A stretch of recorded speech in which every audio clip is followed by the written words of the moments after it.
بدر نے اپنے ہونٹوں پر انگلی رکھتے ہوئے اسے خاموشی کی تلقین کی اور بشیر کا بازو پکڑ کر اسی طرح گاتا ہوا ہجوم کی طرف چل دیا۔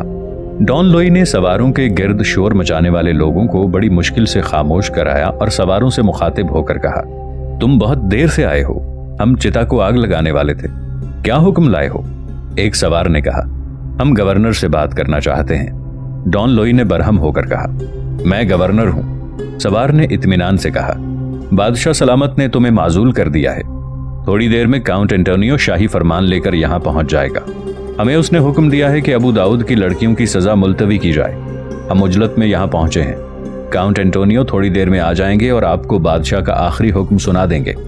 ڈان لوئی سکتے کے عالم میں کھڑا تھا۔ لوگ مایوسی کی حالت میں کبھی گورنر اور کبھی بشپ اور کبھی ان سواروں کی طرف دیکھ رہے تھے۔ بالآخر بشپ نے کہا، بادشاہ سلامت کا تحریری حکم ہمارے پاس موجود ہے، اور وہ یہ ہے کہ اگر بادشاہ سلامت نے لوشا کی عدالت کے فیصلے میں کسی تبدیلی کی ضرورت محسوس کی تو آج کے دن غروب آفتاب سے پہلے ان کا دوسرا تحریری حکم نامہ پہنچ جائے گا، اور اگر ان کا ایلچی غروب آفتاب سے پہلے نہ پہنچے تو یہ سمجھ لیا جائے گا کہ بادشاہ سلامت عدالت کے فیصلے کے ساتھ متفق ہیں۔ اب غروب آفتاب کا وقت ہو چکا ہے، بادشاہ کا ایلچی میرے پاس ابھی تک ان کا کوئی حکم نامہ لے کر نہیں پہنچا، اس لیے ڈان لوئی اگر چتا کو آگ لگانے کا حکم دے دیں تو وہ اپنا فرض پورا کرے گا۔ اگر تم ایلچی ہو تو بادشاہ سلامت کی تحریر پیش کرو، ورنہ ہم کوئی بات سننے کے لیے تیار نہیں۔ سوار نے جواب دیا، لیکن ہم ایلچی کے ساتھ آئے ہیں اور یہ گورنر معزول ہو چکا ہے۔ بشپ نے کہا، لیکن جب تک بادشاہ کا حکم انہیں نہیں ملتا ان کے اختیارات میں کوئی فرق نہیں پڑتا۔ اگر بادشاہ سلامت نے کاؤنٹ انٹونیو کو واقعی کوئی حکم دے کر بھیجا ہے اور وہ بر وقت یہاں نہیں پہنچ سکا تو اس کی ذمہ داری اس پر عائد ہوگی۔ ڈان لوئی اس کے لیے جواب دہ نہیں ہوگا۔ ڈان لوئی کو شام تک انتظار کرنے کی ہدایت تھی اور اب شام ہو چکی ہے۔ سوار نے جواب دیا، ہمیں اس لیے بھیجا گیا ہے کہ ان لڑکیوں کی حفاظت کریں اور ہم اپنی جان پر کھیل کر بھی فرض پورا کریں گے۔ بشپ اور گورنر پریشان ہو کر عوام کی طرف دیکھ رہے تھے۔ لوگ ان زرہ پوشوں سپاہیوں کی مداخلت پر خوش نہیں تھے۔ بعض آدمیوں نے عوام کو اشتعال دلانے کی کوشش کی، لیکن کوئی فرڈیننڈ کے سپاہیوں پر ہاتھ اٹھانے کے لیے تیار نہ ہوا۔ ناظرین، آگے بڑھنے سے پہلے کامنٹ سیکشن میں ہمیں اپنی آراء سے ضرور آگاہ کیجیے گا کہ آپ کو ہماری یہ سیریز کیسی لگ رہی ہے۔ میں ہوں طاہر عبید چودھری۔ آئندہ آنے والی اقساط سے باخبر رہنے کے لیے ہمارے چینل کو سبسکرائب کر لیں اور ساتھ موجود بیل آئیکن کو ضرور کلک کر لیں۔ شکریہ۔ عوام کی اکثریت کو مرعوب پا کر ڈان لوئی نے اپنے ساتھ ہم کلام ہونے والے سپاہی سے کہا، میں یہ نہیں جانتا کہ تم کون ہو اور تمہاری اطلاع کہاں تک صحیح ہے۔ میں تھوڑی دیر اور انتظار کروں گا، لیکن اگر تمہاری اطلاع غلط ثابت ہوئی تو تمہیں بدترین سزا کے لیے تیار رہنا چاہیے۔ کاؤنٹ انٹونیو قرطبہ کا گورنر ہے، میری سمجھ میں نہیں آتا کہ اسے یہاں کیسے بھیجا جا رہا ہے، اور میں نے وہ کون سی غلطی کی ہے جس کے باعث میں معزول کیا جا رہا ہوں؟ سوار نے جواب دیا، ممکن ہے کہ بادشاہ سلامت سے ابو داؤد نے آپ کی شکایت کی ہو۔ بہرحال تھوڑی دیر میں یہ معاملہ صاف ہو جائے گا، کاؤنٹ انٹونیو آ ہی رہا ہوگا۔ اتنی دیر ہم چتا کے گرد پہرا دیتے ہیں۔ کاؤنٹ انٹونیو نے یہ خدشہ ظاہر کیا تھا کہ لوگ اشتعال کی حالت میں قیدیوں کے ساتھ بدسلوکی نہ کریں۔ ڈان لوئی نے جواب دیا، چتا کے گرد پہرا دینے کے لیے میرے سپاہی کافی ہیں۔ سوار نے کہا، نہیں، چتا کے گرد اتنا بڑا ہجوم دیکھ کر کاؤنٹ انٹونیو پر خفا ہوگا، یہ بہتر ہوگا کہ لوگوں کو ذرا دور دور ہٹا دیا جائے۔ ڈان لوئی تند مزاج آدمی تھا، لیکن اپنی معزولی کی اطلاع کے بعد اس میں وہ پہلا سا جوش و خروش نام کو نہ تھا۔ وہ اپنے دل سے بار بار یہی سوال پوچھ رہا تھا کہ اسے معزول کیوں کیا گیا ہے، اس سے کیا خطا سرزد ہوئی ہے، اسے اپنی شاندار خدمات کا یہ صلہ دیا جا رہا ہے۔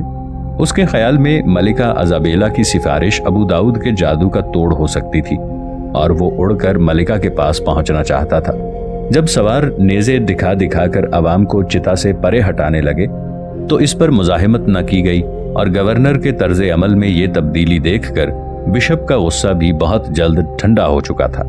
اب وہ اپنے الفاظ پر نادم تھا اور سپاہیوں کے آگے پیچھے پھر رہا تھا اور ہر ایک سے باری باری یہ کہہ رہا تھا، دیکھیے، اگر آپ کاؤنٹ انٹونیو کا تحریری حکم نامہ لے آتے تو یہ باتیں نہ ہوتی۔ بہرحال وہ آ ہی رہے ہوں گے۔ آپ انہیں کتنی دور چھوڑائے تھے؟ کافی دیر ہو گئی، اب تو چاند بھی غروب ہو رہا ہے، وہ کہیں راستہ نہ بھول گئے ہوں۔ ادھر ڈان لوئی اب خود ڈانٹ ڈپٹ کر کے لوگوں کو پیچھے ہٹا رہا تھا۔